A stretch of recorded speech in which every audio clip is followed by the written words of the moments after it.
the Rob Dibble Show with Ben Darnell and your afternoon drive. Joining us on the hotline is Amore, one of our favorites from the Hartford Courant. And he went with the UCONN men's basketball team, national championship team, down to the White House. And if anybody deserved the trip down, you did, Dom. You got to follow this team through the thick and thin. What was the experience like going down there with the UCONN men's basketball team? Well, that's always a fun experience. I mean, I've done it a few times. I was there with the Yankees many years ago. I was there with UConn in 2014.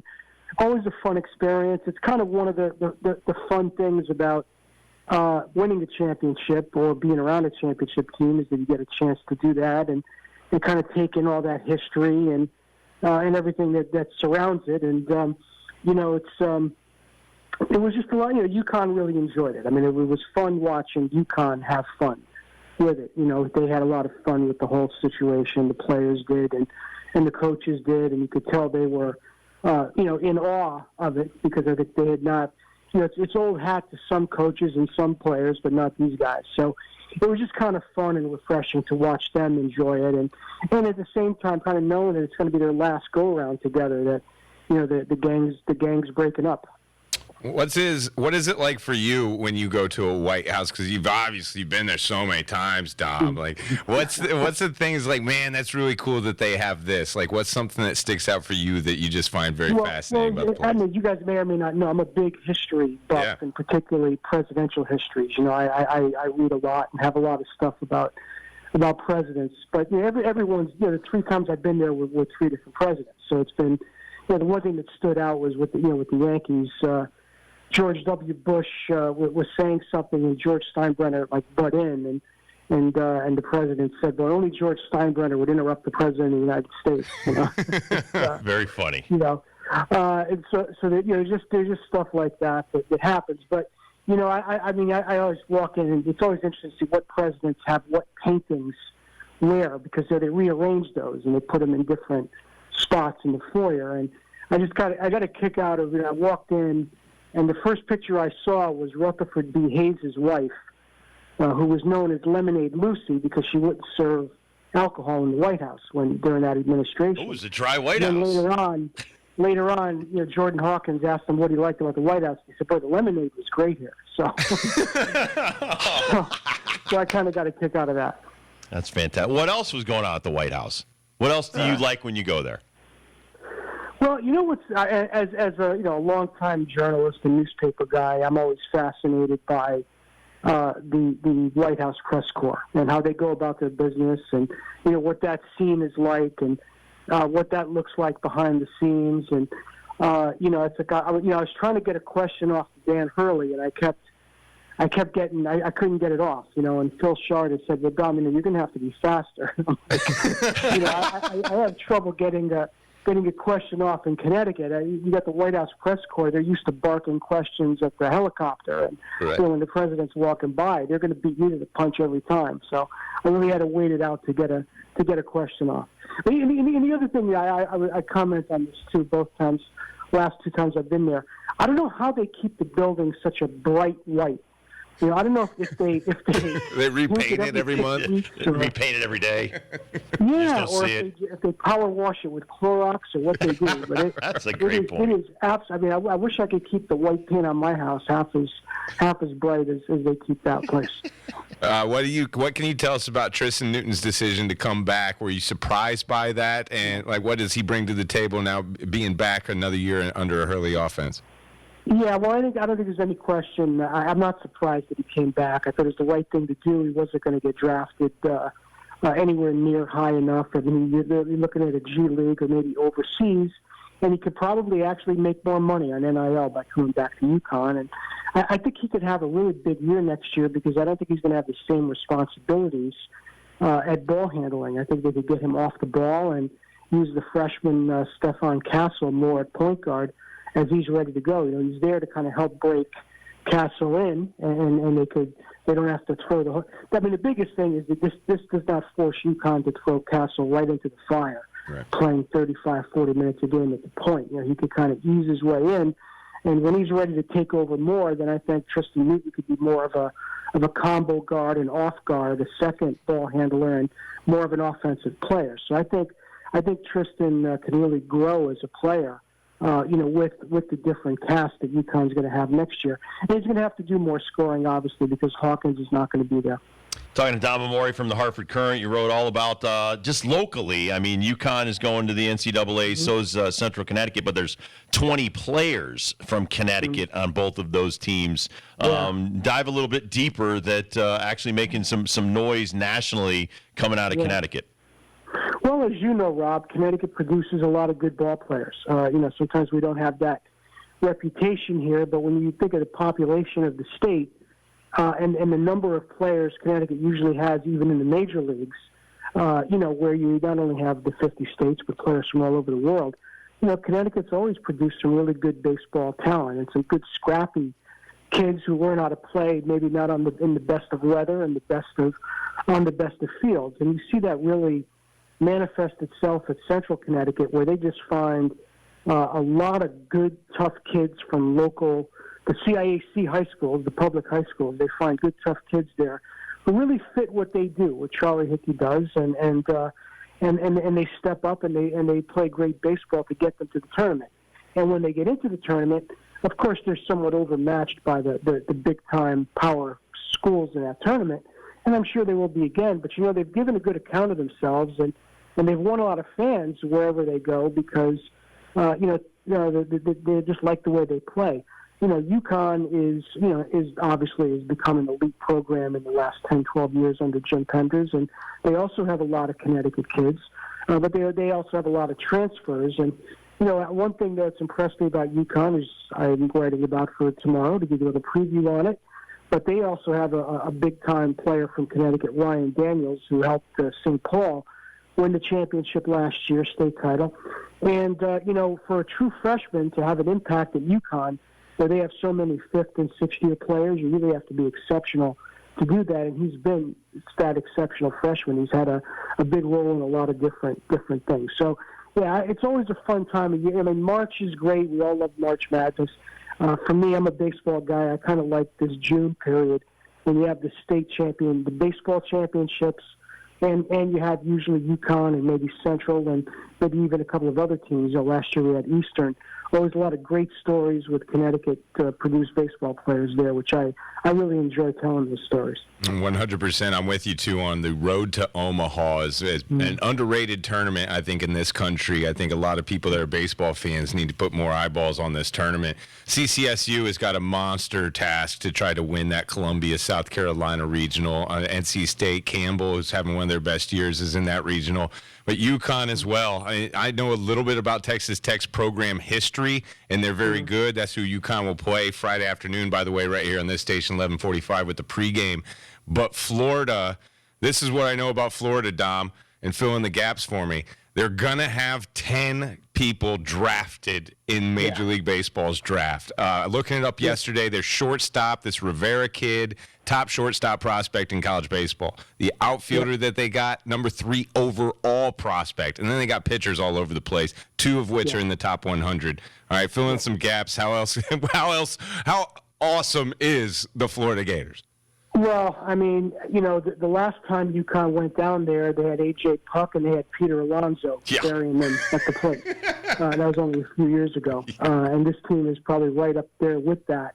They bring in guys out of the bullpen, even as like piggyback starters that throw hard. So they're going to be obviously, and to get there, to get through Texas Tech, which is a big slugging lineup with good pitching.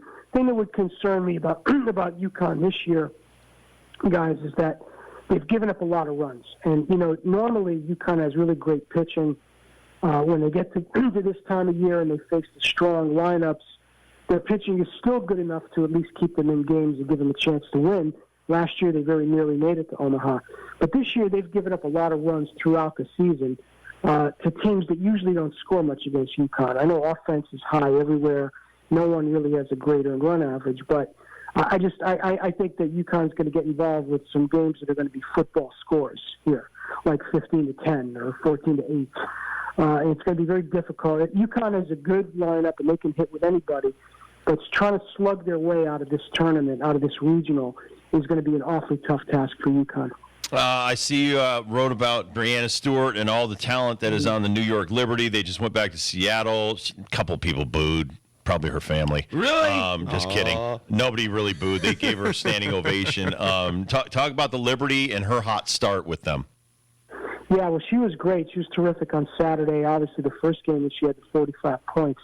But, the Liberty are that, we talk about super teams in the NBA, and now we're talking about them in the WNBA. And, one thing that the WNBA has lacked in its 20-year history is to have that marquee team in New York, that championship team in New York. And that, is often so important to launching, to establishing a league like this as a bigger part of the culture. So I think that's something that the league certainly likes and wants, and it's certainly made for TV, and it's certainly, made for the New York media, because the New York media has always basically ignored the Liberty and the WNBA. In Connecticut, it's different. This is women's basketball territory with UConn, and, places like our place has always done a lot with the Connecticut Sun. The Liberty has always been invisible in New York, basically, I at least my perception. And I think this is something, the kind of team that they've put together, not only with great talent, but star power. Breanna Stewart has star power, and Jonquel Jones has star power, and so does, Ionescu. So I think this is the best chance that they've ever had to really become a happening and for their games to really become events in New York City. And that's something I think that the league really needs to kind of get to a next level of popularity. The league is growing, but I think that's kind of a missing piece of the puzzle for the league, is to have that kind of to get that kind of attention in New York. When it comes to UConn's year last year, compared to the rest of the country, not many schools have teams that had bowl football games, men's NCAA tournament teams, women's NCAA tournament teams, put them both in the Sweet 16 at least, and then a baseball team that's in NCAA regionals. And a lot of those teams are Power 5 conference teams. Is there any more talk in the last couple of weeks about Big 12, ACC versus the Big East, and UConn moving to a different conference? Well, I haven't heard anything more than what we heard a couple of weeks ago. From what I understand, when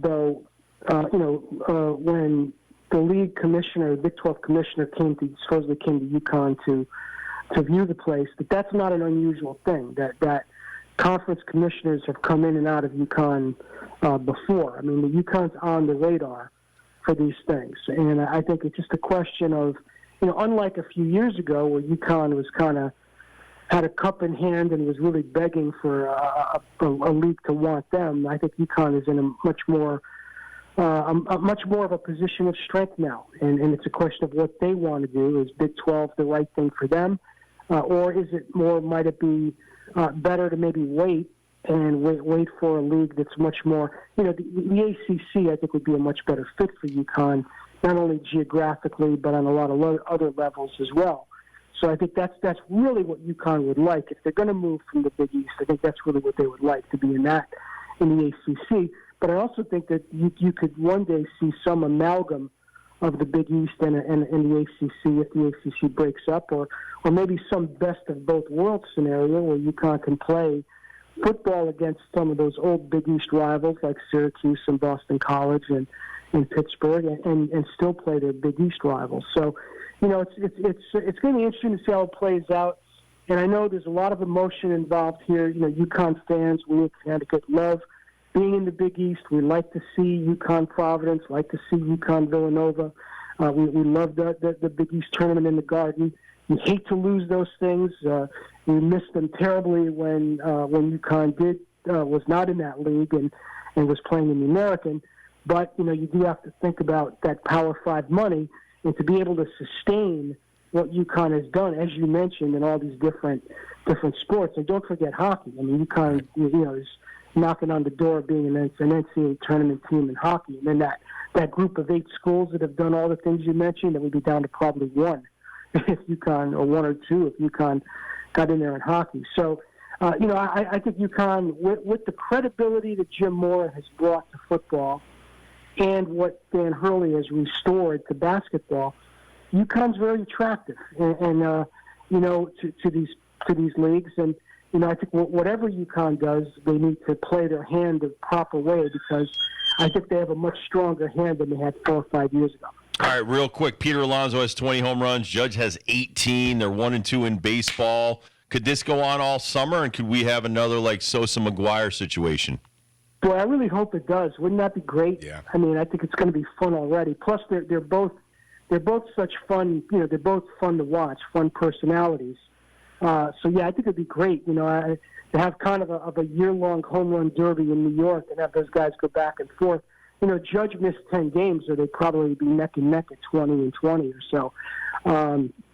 But yeah, boy, that's great. In fact, that's something I got to try to find a way to kind of weasel myself into New York and get a piece of that action, writing about that, because that's a lot of fun. Do you think Hicks is going to help out Baltimore?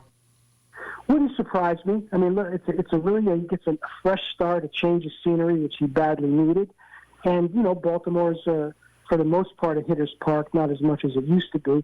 But it wouldn't surprise me if he helps them. I mean, it's like if they cut Donaldson loose, you know. And this is what happens with the Yankees. You know, guys get kind of the fans kind of hone in on somebody, and ultimately the Yankees have to just cut them loose and just getting a change of scenery. How many pitchers have left the Yankees who were good before they got to the Yankees, came to the Yankees and they're terrible, and then they go somewhere else in the change of scenery and they do well. You know, Sonny Gray. Sonny Gray, 1.94 ERA right now. Damn. There you go. So I mean, it's Best in the New American York's not for everybody, and I don't think it was quite the right fit for Aaron Hicks, and it wouldn't surprise me if he does better in Baltimore. Always a pleasure, Mr. Amore. Thank you so much for your time, and keep writing great stories, man. We love having you on. Hey, guys, anytime. Thanks a lot. All right, Dom Amore from the Hartford Courant will do the first dibs question of the day next on the Rob Dibble Show with Ben Darnell on your afternoon drive. Kurt Kaplan on the ones and twos.